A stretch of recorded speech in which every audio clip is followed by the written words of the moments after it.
Georges Grard. Oh. Alors, heureux d'être ici. Bravo, Georges. On dirait qu'il tient un stand, mais voilà, mais c'est un petit peu normal parce que non, il faut tout de suite dire le pourquoi ni comment. Oui, parce oui, que vas-y, sinon, parce que- Georges Grard est un auteur et dessinateur, j'allais dire à part entière. Oui. Voilà, donc c'est un petit peu normal qu'il ait toute une panoplie. Tu es heureux aussi de retourner. Ça fait combien d'années que tu viens à Je Cône? pense que c'est la 15e fois. D'accord. Oui, je pense que je fête mes 15 ans à Cône et je sais pourquoi. Ah d'accord. Parce que c'est un salon qui respecte les éditeurs indépendants, qui respecte les auteurs, les petits comme les grands, et surtout qui nous offre une liberté totale. Et ça, moi, j'apprécie fortement. Alors, Alors là, tu ne m'as pas interrogé, mais Oui, non mais c'est bien d'applaudir parce que tu as décrit voilà, ce qu'il fallait dire sur ce salon. La Voilà, bande dessinée, évidemment, c'est ton domaine. Voilà. entre autres, puisque j'ai écrit 142 livres. Ah oui. Oui, quand même. Donc, Tu vas lui donner des complexes au petit avec ses 7 non, mais livres. moi, j'ai pas eu une activité de... Le petit, tu vas voir comme il va devenir grand, tu vas voir. Non, et j'ai fait des livres autour de la chanson. Oui, Je c'est sais. ça. Et Ah voilà, ça c'est bien. donc là, j'ai lancé une collection qui s'appelle la collection Contre-champ. Je demande à des auteurs que j'apprécie et qui apprécient le chanteur qu'ils aiment et faire basculer les chansons en nouvelles. Donc là, on a sorti Grand Corps Malade, on a sorti Renaud, Putain de chanteur, on a sorti Envole-nous, donc c'est Goldman, on a sorti D'encre et de lumière de Martine Gora, et donc là c'est sur Cabrel, et puis quelque chose de... C'est Johnny. Tennessee. Bob Tennessee. Dylan. Voilà. Parfait, très bien. Et puis bah là arrive Gainsbourg, Serge Lama que j'ai fini, bah- Céline Dion que j'ai fini, Justement. et puis d'autres, Calogero, d'autres auteurs. Céline Dion, elle n'est pas finie. Hein. Les autres, oui. Hein. Clin d'œil à Cône-sur-Loire, parce que dans le livre qui va sortir sur Gainsbourg, la décadence se situe à la Fistinière. Et la Fistinière, c'est une maison d'hôtes particulière.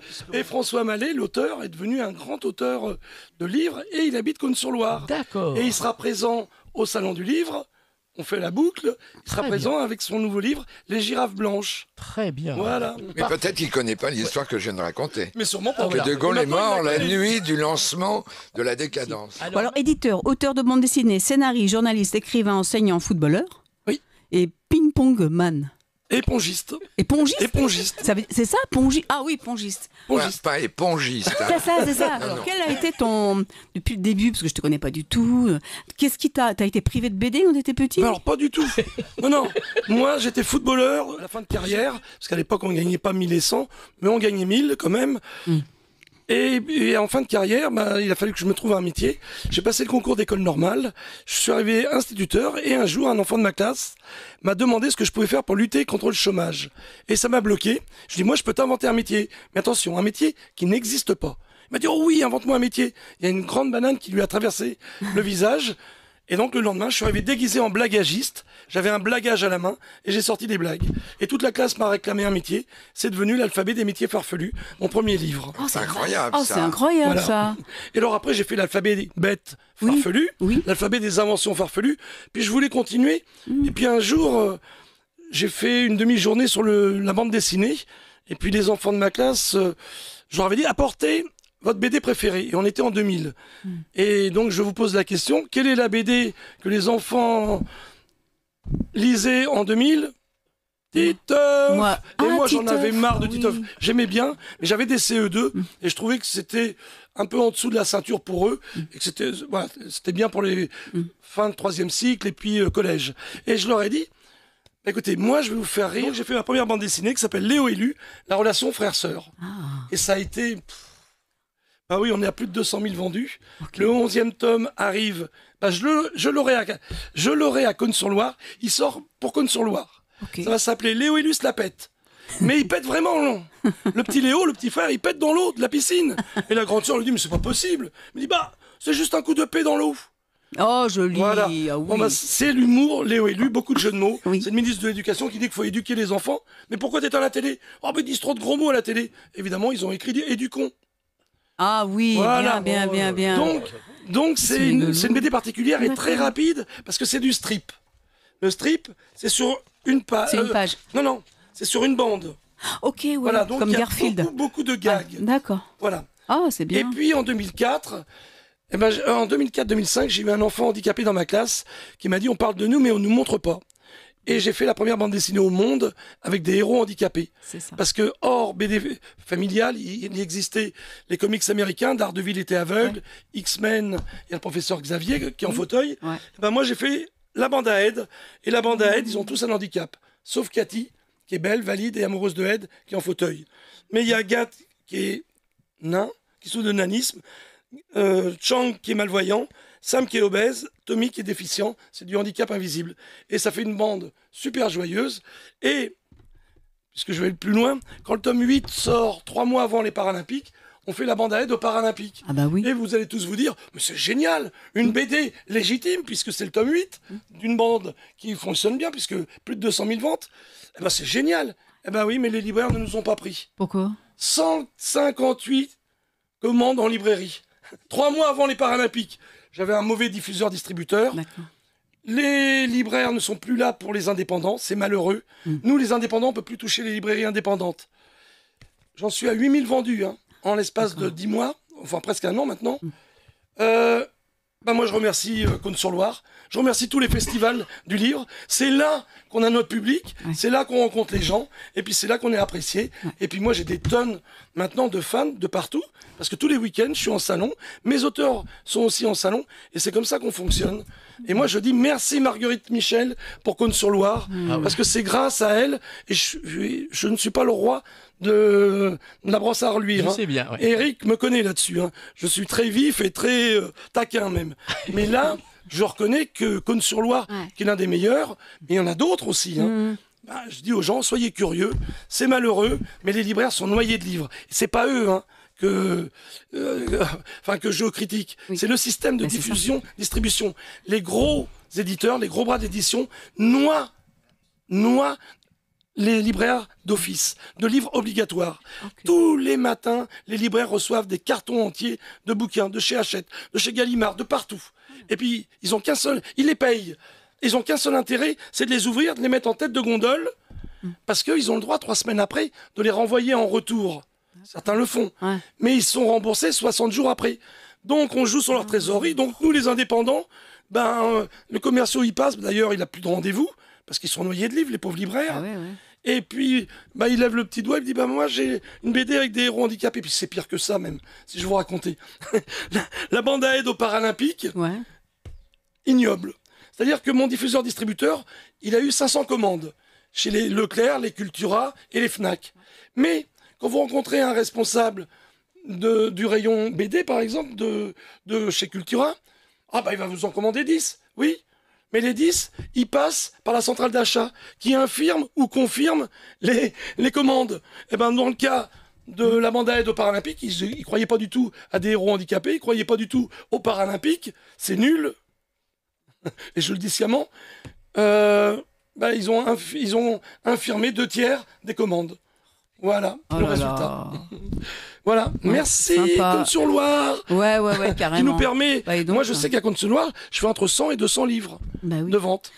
C'est ce que ne faisaient pas les libraires quand j'étais en distribution. Parce que le 1er septembre, j'ai stoppé la diffusion-distribution. Pendant 25 ans, je me suis fait avoir par un système inique. Et je vous le dis, inique beaucoup. Ouais, c'est clair. Bref, c'est le prince des mots tordus.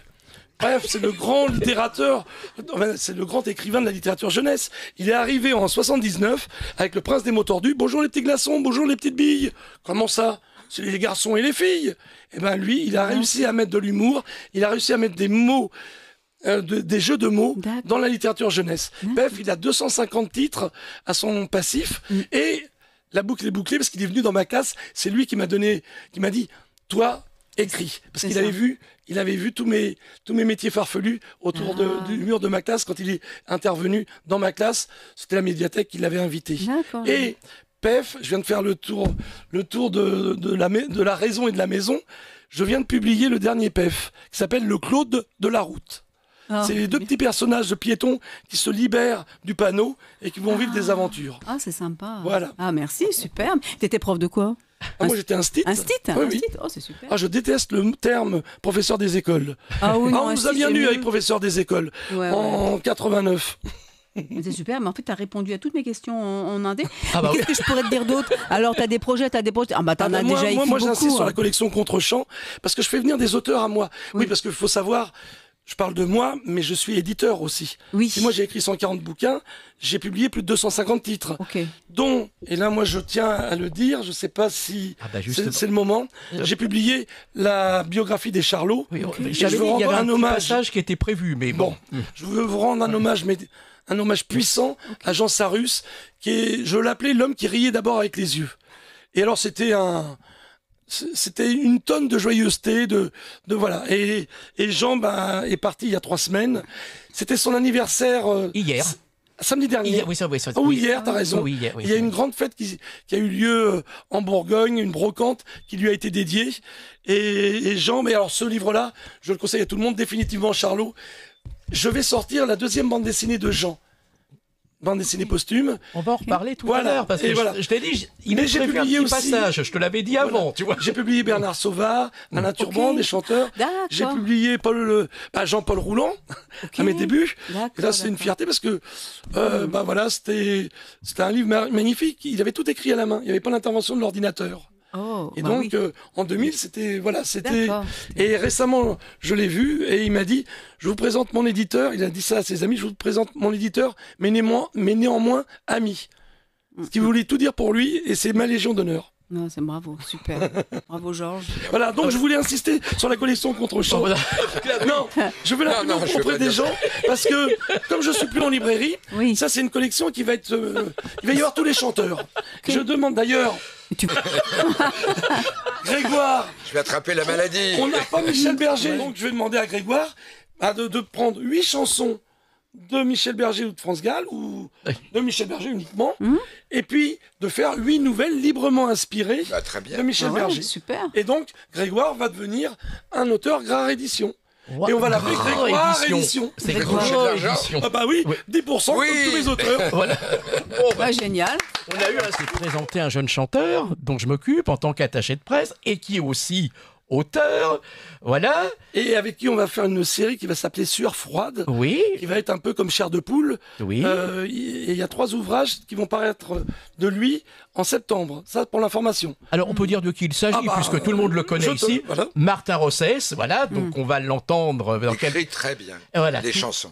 Et puis Grégoire, Il chante tu es bien. aussi, tu es venu plusieurs fois le voir en concert, voilà, donc la dernière fois au Théâtre Montmartre-Galabru, voilà, Oui. donc et justement, voilà, je voulais un petit peu qu'on fasse que Martin soit présent dans l'émission, Ah, chouette. voilà, parce que je savais que voilà, il y avait ce joli projet, il sera, je l'espère, à Cône l'an prochain. Ah oui, il sera avec moi. Ah, très bien, à ton stand. Ah oui, oui, oui. Très bien, mais je Oui, me parce qu'il surveille. aura- là, il a qu'un livre, mais là, il en aura 4, 5, 6, 7 peut-être. Ah, très Donc, bien. voilà. Oh, oui, non, mais il y a plein Venez au salon du livre de Cône-sur-Loire, et pour Grégoire, et pour Georges. Ah, bah voilà, notre ami Jean Sarrus avec Georges, voilà.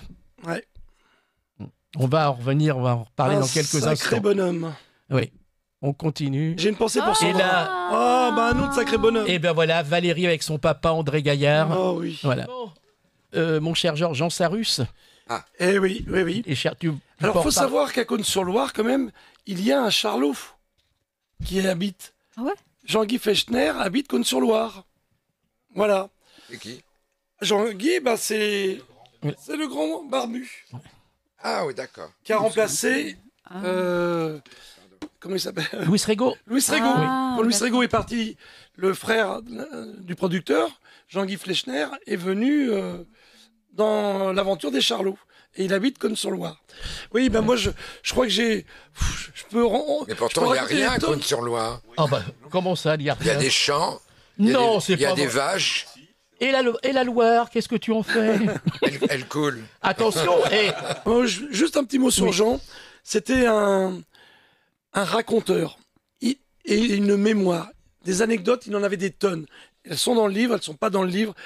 C'était une bible d'anecdotes. Mais alors surtout, Brassens, t'en parlais tout à l'heure, Brassens, il arrive, avec les Charlots voulaient faire les interdits, c'est-à-dire des chansons paillardes, des chansons paillardes modernes. Ça a donné les interdits des charlots qui sont à hurler de rire. On en avait passé d'ailleurs la fois où vous étiez venus tous les deux. Ah oui, évidemment. Et ils vont voir un producteur qui dit « Oh là là, les charlots, vous voulez pas chanter du Brassens ?» Comment ça? Bah attendez, il ouvre son armoire, il sort une centaine de chansons de Brassens.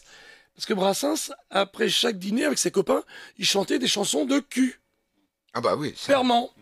Et puis il en écrivait des tonnes. Et ben les charlots, qu'est-ce qu'ils ont fait?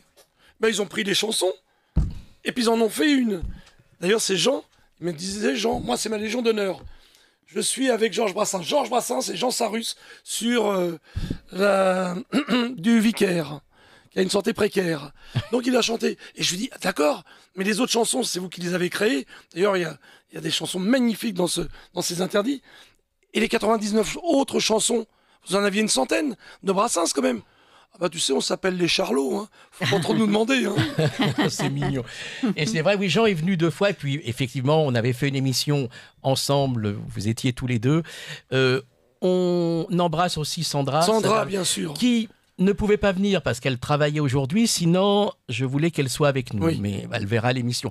Alors, dans les Sandra charlots... qui va faire les charlots dans la collection Contre-champ. Très bien. Voilà. Bon, on apprend plein de scoops. Elle a ce déjà soir. fait 5-6 nouvelles et c'est bientôt fini et c'est une écriture magnifique. Et alors, les Charlots avaient fait aussi un disque consacré à Boris Vian. Ah bon? T'étais pas au courant? Pas du tout. Eh ben, on va tout de suite en avoir la preuve. Oh, génial. Georges Grard, voilà. Alors là, à ton stand. Ah voilà, je présente une collection qui s'appelle Choisis. Et c'est des livres interactifs. C'est des enfants qui... Voilà, ils choisissent ta passion, ils ont 10 passions. Et ils choisissent la passion qu'ils veulent. Et ils ont des choix à faire à l'intérieur. Oh, c'est sympa. Et ils ont des récompenses à la fin. Et j'ai la même collection, voilà, pour les maternelles. On continue. Evelyne Dress, voilà. Evelyne Dress, qui paraît une habituée. Evelyne... Magnifique livre. Je peux en parler. Une femme charmante, je peux en parler. Non, parce que je l'ai lu. Oui, mais... Il vient de sortir. Très bien, mais Evelyne va être avec nous bientôt, je vais l'annoncer. Oui, mais Voilà. alors faut savoir qu'elle a sorti 2 livres jeunesse chez Grard Éditions. Oui, ben je savais, grande édition. Anna est amoureuse et Anna adopte un chat et elle est en train de faire le 3e. Très bien. Merci à vous tous.